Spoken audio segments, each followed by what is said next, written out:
Can you still hear me? Yeah, clearly, loud and clear.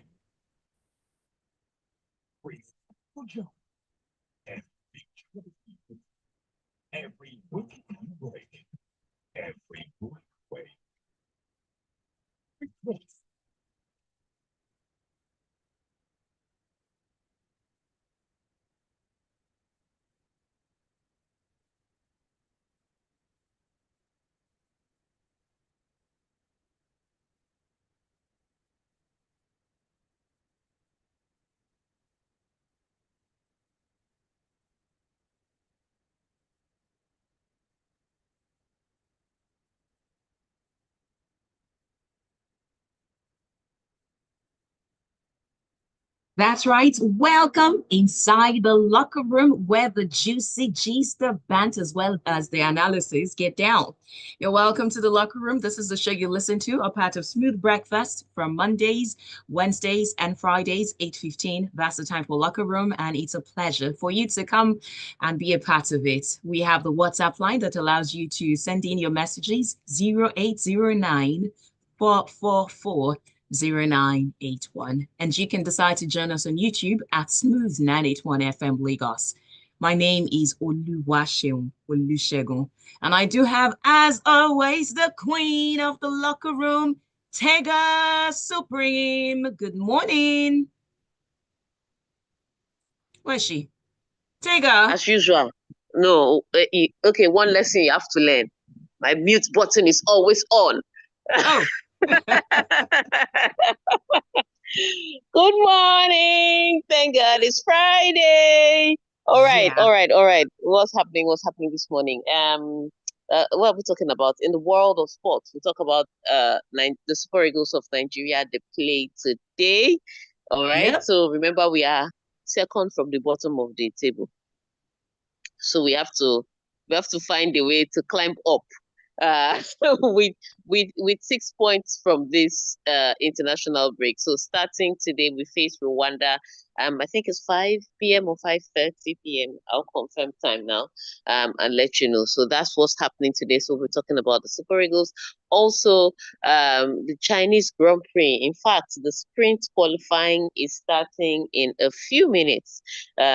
So we'll be touching on that. We'll also talk about the tennis tournament going on in Miami. My goodness, what is happening there? We'll touch on that a little bit. And then, of course, the football that happened last night. Qu'est-ce que c'est? What happened to French? I don't know what they did yesterday.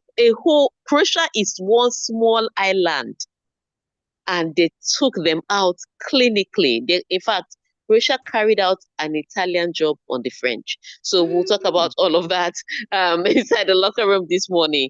But before we do any talking, I've already heard you mention how people can join the show via WhatsApp. Let's talk about how they can join the show via YouTube. Yes, please join the YouTube stream at Smooth 981 FM Lagos. It also means that once you click on that link, you're watching what's happening. Although you will not see Tega's face, you'll see my face. You can drop your comments using the live chat option. And that means we will take your comments when you drop it. So again, WhatsApp is 0809 444 0981. Are we ready? Shall we get this party started? Yes, let's get the party started. Yeah, the one you already highlighted. Rwanda will be targeting another win in the World Cup qualifiers when they go up against us, Nigeria, at the Amahoro Stadium in Kigali today.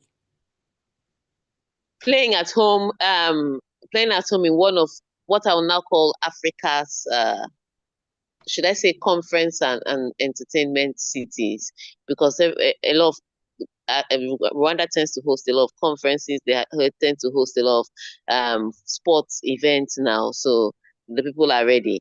But this time, their country's team, will be playing at the Amahoro Stadium against the Super Eagles of Nigeria. Now, like I said, they're playing the Super Eagles of Nigeria.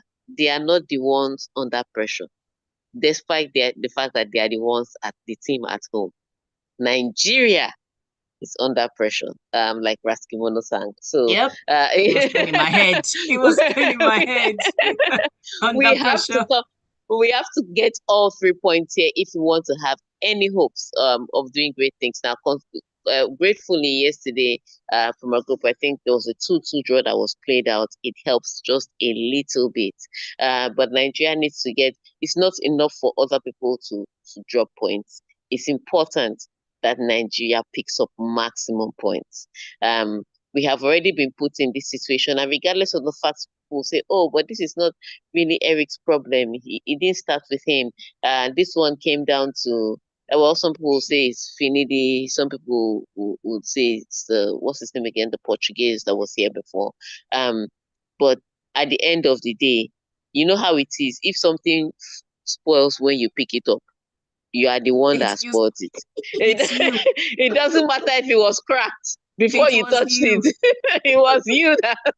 So at the end of the day, Eric's pedigree is on the line with the Super Eagles of Nigeria. Now the team looks in high spirits. You can, I mean, the players, they're in high spirits, and I always say that they're little mentally and psychologically, they're a little more in a better place than when they play in Nigeria, because you guys expect a lot. The Nigerian fan is not just a fan, he's your boss, he's your therapist, he's your coach, all from the comfort of his living room, or the viewing center, whichever place he's watching it from. And so the pressure at home is a lot more. They feel a little lighter when they are playing away. So the boys are in good spirits. They've shown it so far. The coach is also enjoying the form of the boys. Like, a lot of the players came in great form for Nigeria. He's just hoping that that form that they had, for Atalanta, for Fulham, for Galatasaray will somehow translate into form for the Super Eagles of Nigeria. So we are hopeful that we'll get all 3 points. But I'll be taking your thoughts. With the way the Super Eagles team is, what do you think Nigeria will play against Rwanda this evening? The numbers to send your messages to are 0809-444-0981. Take that again, 0809-444-0981. You can drop it on YouTube as well, and we will take your thoughts. Now yes, tell us. So what do you think the Super Eagles of Nigeria will play against Rwanda? I would really like to hear your thoughts so that I can have hope, as I sit in front of the TV. Well, we go on to what has been described as an extraordinary moment. And this one is Zimbabweans Kirste Coventry becoming the first African as well as the first woman to be elected president of the International Olympic Committee on Thursday. Look, I think it was extraordinary because when Thomas Bach said he was going to retire, and I saw that Seb Coe, the athletics president, was there in charge. I was like, there's no hope for anybody else, because he seems to wield a lot of power. But I think he's wielded his power a bit too much. When you're holding power, it's carrot and stick. But he seems to wield the stick a lot more. And it reflected in yesterday's results. He didn't even come second. He was a distant third, when you look at the number of votes that came in. So I didn't think, first of all, I didn't think Christy Coventry stood a chance. That was the number one. I thought this was definitely Seb Cole's position to lose. Anyway, the results are in. It was Kirsty Coventry. Now, in case you didn't know, she was one of the first Africans to bring in, no, not the only, but she was one of the first Africans to bring in Olympic medals to the continent. Yeah, she was a swimmer. She won 7 of Zimbabwe's 8 Olympic medals. She's the one that holds it. She became Zimbabwe's Minister of Sports in 2018. I remember too, because we also invited her for Ladies in Sports Conference. Unfortunately, she couldn't attend. But when immediately she retired from swimming, you could already tell what her ambitions were. She was going into administration. She joined the Olympic Committee, first of all, as a player council administrator, and then She became a player council member, and then she became an executive member of the Olympic Council. So she already had those ambitions, but to see those ambitions come to fruition, like there was actually an election, and people voted, and Kirsty Coventry won. If the first woman, the first African, this is tantamount to walking on water. It's not. No, it's not regular, because you've seen some of the women in some of these positions. Oftentimes, they are employed based on their CV, or they are appointed based on their CV. But to just win this in an election, my mouth has been hanging open since last night, completely flooring the rest of the ground. So I'm hopeful to see her do great things, and I hope that she also gets wiggle room the same way she got wiggle room to be elected, because sometimes women are judged a little differently. Oh, now we've given you the position, what have you done to it? Sometimes they hold us to a little more higher standards than they will hold our male counterparts. But I hope they give her some wiggle room to kind of settle into the process. But yes, it is historic to have the first African there, and then the first woman all in one go winning this. Congratulations to her. I guess we can say may her reign be long and good. So yes, maybe. And she's the youngest at 41. She became yes, a there's minister. that as well. Yeah, she's the youngest at 41. She became a minister, the minister of Zimbabwe at 34. I was like, that's not a Nigerian minister. That's not. Oh, the shade. But let's see how it goes for her. But congratulations to her. It was such amazing news. I'm still in awe of what she did, and it's very inspiring. Absolutely inspiring. Okay, let's talk some rackets now, and that's tennis. World number one, Arena Sabalenka, and third seeded Coco Gauff is through their second round matches at the Miami Open on Thursday, but seventh seed Elena Rybakina crashed out to American Ashley Kruger. I'm telling you, that one was the shock. But then again, you know how we call the WTA on local room Wild Wild West? Anything can literally happen. However, I didn't expect that thing to happen. Ashley Kruger, it was a fight back. There's how you beat a top seeded player in straight sets. We understand that maybe the top seeded player had a bad day, or maybe you had an excellent day and something went wrong. It was a fight back. Like Elena Rybakina threw her best shot, and Ashley Kruger was like, I'll match you wherever you're ready to go with this. They went all the way to a deciding set, and she came out tops. That one shocked me. I didn't think Elena Rybakina was going to crash out this early in the tournament. But then again, this is the WTA. On Coco Gauff's side, she bageled somebody. Now, it was not the fact that she bageled somebody. It was the fact that she bageled Sofia Kenin.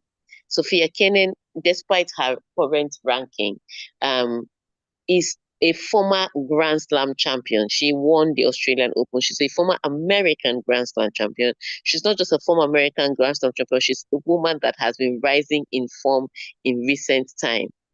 She lost 2 sets of tennis. 6-love. 6-love. Ha. It is unforgivable. Sofia Kenin lost in Miami. I don't care that she lost to another American, but this American former Grand Slam champion that is getting back in form lost in Miami. 6-love. 6-love. It was one of the quickest matches I've ever seen. I could not believe it. Nothing worked on the day. Not her serves, not her return. Nothing worked. She slapped herself. She looked up at her daddy. There was no help to come from anywhere. She was soundly beaten. So yes, tough day for her at the market, but great day for Coco Gauff and a great way for her to start Miami. Also on the men's side, this is what kept me up last night. It was Leonard Tien and Yao Fonseca that kept me up till 2 a.m. And that's because we've heard of the next gen that flopped, the Medvedevs, the Sasha Zverev, the Nick Kyrgios. Their generation kind of was a deep in tennis. And then you see the likes of Yannick Sinner and Carlos Alcaraz who've come up to now carry up the mantle. Well, let me just let you know that whilst Yannick Sinner and Carlos Alcaraz are trying to win everything, there's another generation, this generation of the 18-year-olds, the Lenatians and the Yao Fonseca, that are not going to let them rest. Remember how Roger Federer thought he's arrived, only for Rafa Nadal and Novak Djokovic to spoil his reign. That's what Lenatier and Yao Fonseca are. So tough one for them last night. It was a beautiful match to watch those boys go at it. Fonseca came out on top at the end of the day, but yeah, it's beautiful to see that tennis is in great hands. So don't sleep if you want to watch tennis. The Miami Open is on that cable channel. We are not going to mention their name because they didn't pay for adverts. And on that note, let's take a quick break. When we come back, we'll go into the world of football. Thank you for being there. We will be back with you. Oh my. I saw you. I was looking at the time. Yeah. Hopefully, Ashlene's match. I'll tell you one thing I have never been able to wrap my head around, maybe because I've never checked the origin of it, is the love being the 10 for 0. Oh, it's French. Not French. It's French 10 for 0. I think it's a French. I never really just checked it. Maybe I think the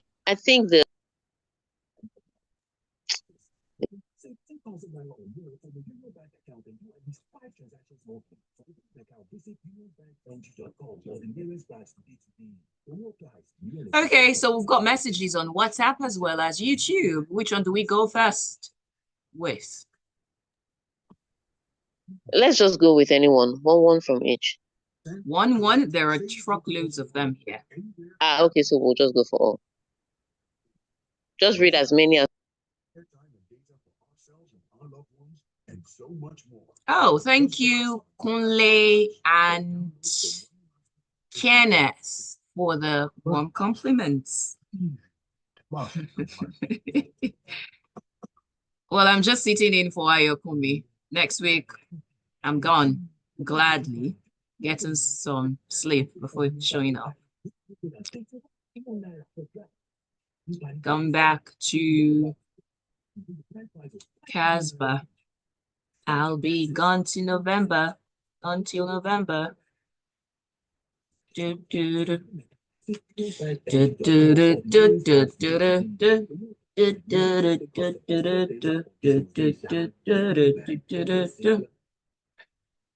is Johnny Drill, and you're listening. Yeah, it's love. So you know how they call what?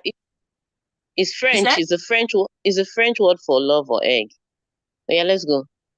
Oh, okay. Love music, love life, love sport, football, tennis, everything that constitutes sports. That's what we get to on the Locker Room every Friday, Wednesday, and Monday, 8:15 till 8:45. As always, I do have Tega with me, and you are with me as well. So thank you for listening. Now we'll quickly do some messages before we go back to the stories. Starting with YouTube, by the way, you can join us on YouTube at Smooth 981 FM Lagos. And then WhatsApp is 0809 444 0981. So I will skip some, but I'll start with this one from Uchenna Nwokoye, who said, Spain, Holland with a draw, Brazil with a win, and Croatia with the shocker. They beat France 2-0. What went wrong for Mbappe and his men? Football can be surprising. Niger, let's get the job done. And Kenneth says, my prediction are 2-0 in our favor. Okay. On WhatsApp, I would take the one from AY who says Rwanda 1, Nigeria 5. Now. Sorry. My prediction, I have high hopes. Okay. I like your hopes are really, it's not hopes. This is now delusion. 5K. All right, let's hear some more prediction. Nigeria is winning 3 unrealized goals. I do like the optimism. That's Nigerian spirits. Yeah, that's 3-0. I don't know why we think we are going to beat. Well, look, if the Super Eagles of Nigeria absolutely floors Rwanda, it'd be great for me. But I'm not, all these scores 3-0, 5-1. Oh yeah, let's see on that one. Then Emeka says, we're so far behind on the table that even if we play like prime Brazil, The only way we can qualify is through the playoffs. If we show up with good quality, we can beat Rwanda. There was a time when teams like Rwanda was moi for us. Now we struggle against them. Lanre from their board said, I think Kirsty's win was also predicated on this debate on trans athletes because her stand was clear, unlike Lord Cole Woolley's position. The athletes voted for her as she is truly one of them. All hail the most powerful person in sports. Meanwhile, sprint You know quali that is... all of them are, you know that a lot of them are one of them. Sepko also took part at the Olympics. It's not like people like me that will just go to the IOC and become president. You can't talk your way into it.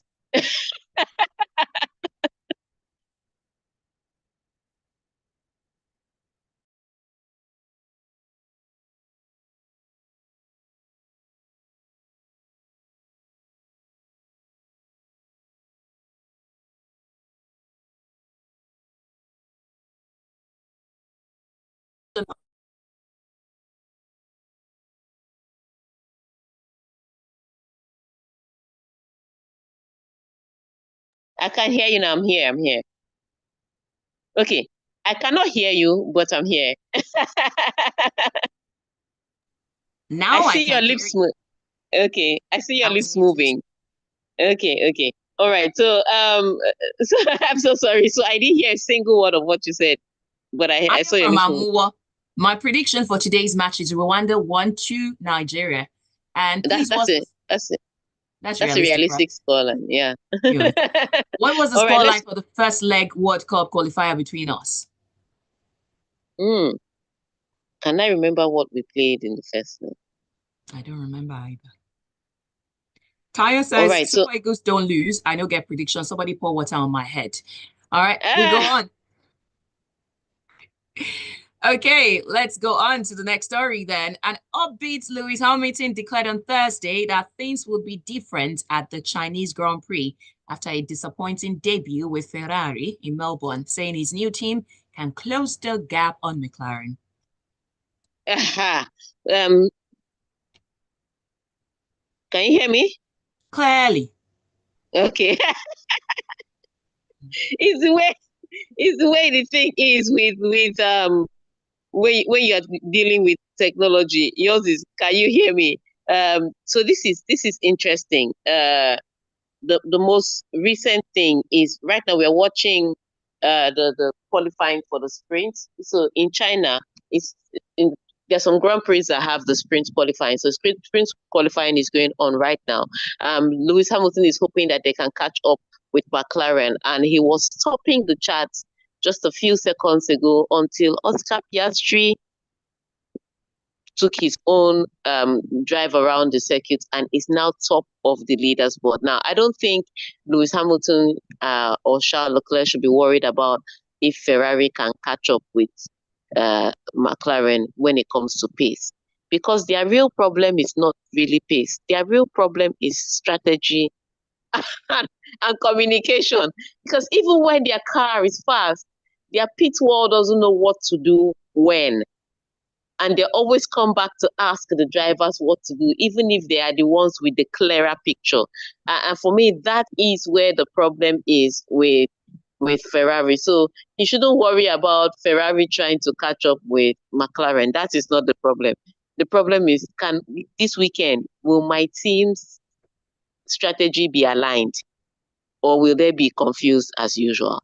And that's where he's going to be. But right now, the sprint qualifying is going on, and McLaren is again on the leaderboard for the driver with Oscar Piastri leading them, and then Alonso is second, Hamilton and Charles Leclerc are third and fourth. So it's really not about the pace. It's about what they do during the race. Okay. I just rhymed there subconsciously. Hey, not about the pace, but what they do in the race. People should give me contracts now. People should sign me up to a label. First of all, what is your rap name? T Spider? No, T Supreme. We'll figure it out as we go. Merino rescues draw for holders, Spain versus Netherlands, and Spain snapped a stoppage time equalizer against 10-man Netherlands to secure a 2-2 draw on Thursday. That kept up a 2-year unbeaten streak and gave the holders the advantage in their Nations League. That is some. Yes, sir. So no, first of all, I will tell you, Spain has to thank Mikel Arteta for being the person that he is. Because if he were not the person that he was, Mikel Merino would not be anywhere in the 18-yard box waiting to pounce. Somehow, Mikel Merino, who used to be a defensive midfielder, has become a striker with striker's instinct. Because that goal came off the rebound from a shot, and he was the quickest to react. He was the fastest, and he put the ball in the back of the net for Spain to come up with a draw. Prior to that, the Spanish were struggling. They were creating chances, they were just not breaking through.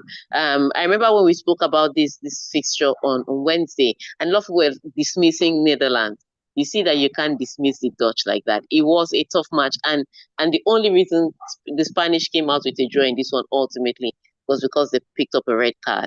And so they picked up a red card, and the Spain took advantage of their numerical their numbers. So ultimately, this was a tough one. But the second leg is in Spain.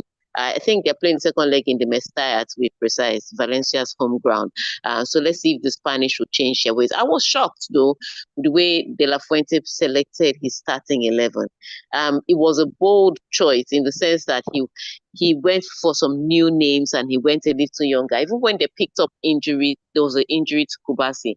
He went for he gave somebody a debut. I was like, this is the quarterfinals of the UEFA Nations League, and you're giving a debutant an opportunity against the Dutch. Turned out to work well.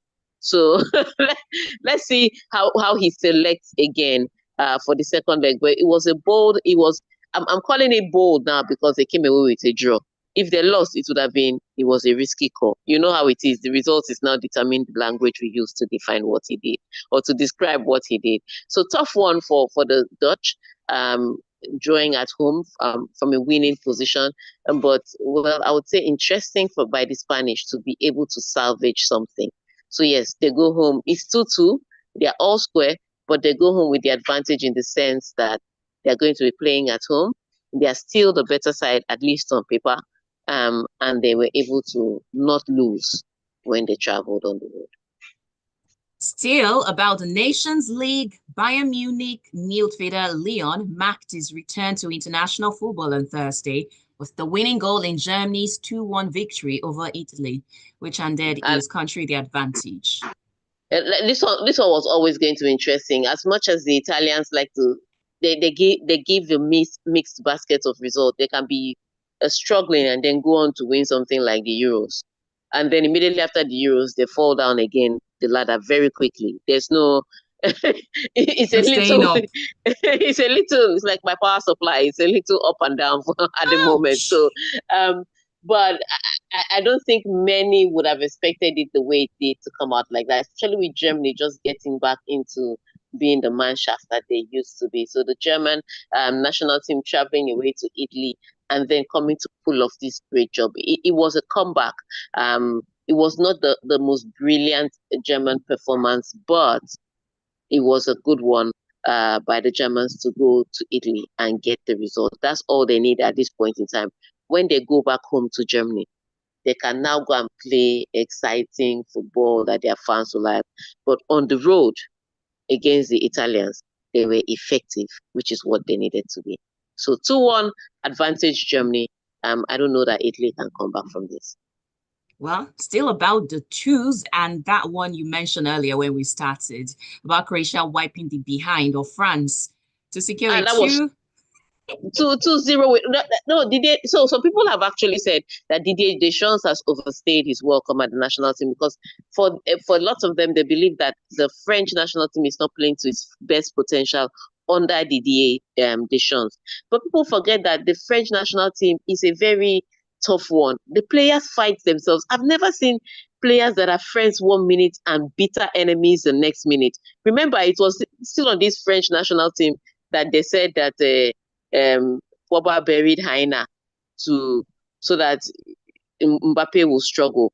on the your national teammates, and you are bearing hyena here and there. It's alleged, but that's how much they fight. And so recently, there's also that bitter quarrel between Antoine Griezmann and Kylian Mbappe on the same French national team. What are people fighting over? Are you sharing the same wife? No.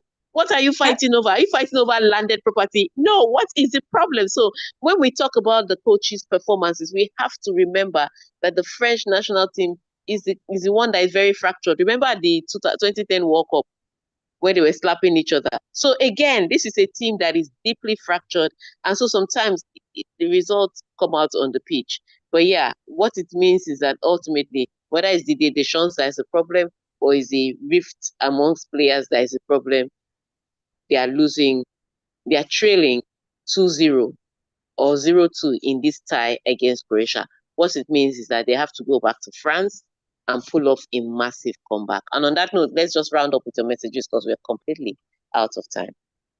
Okay, we'll take the one from Nathan Ujoku from Kirikiri Town. He said, I am not predicting anything. Let's just score Rwanda, or let's just outscore Rwanda. Shikina. Players, Shikina. Players are so focused on club performance that country performance is dwindling and becoming boring. Great Shegun from Mina says, hi guys, this is the first time we're playing Rwanda in this final round of World Cup qualifier. Oh. And we played them in the AFCON qualifiers. We lost one, we drew one, so. Yeah, so he's talking about World Cup. World Cup qualifiers, yeah. Hamilton is starting to talk like Arteta because which one is close the gap? People see Merino as a 6, but he sees himself as a 9. And just turn it upside down. Just turn it upside down, eh? Arteta, you do this one. Tega, it's the French way to fight and love each other. Okay, now thank you for being a part of the show. We are done. Tega, do you have any final word, or we just go on? Yes. So remember today. I'm not your boss, but I'd like to say if you can close from work early, it would be nice to do that. Or if you're still at the office, just gather your tables or be chairs around the TV screen and support the Super Eagles of Nigeria. Make sure you have a touch of green. All right, let's make a party out of this. It's a World Cup qualifiers. Let's do something. Up Super Eagles. On that note, have a fantastic weekend.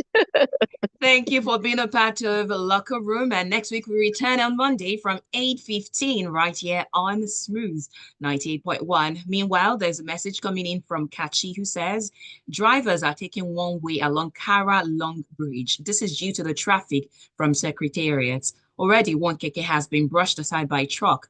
Last Mass should assist before more accident happens. So please do take note of this information. And we are calling on the Last Mile officials to please help as touching the traffic control on the Long Bridge along Kara.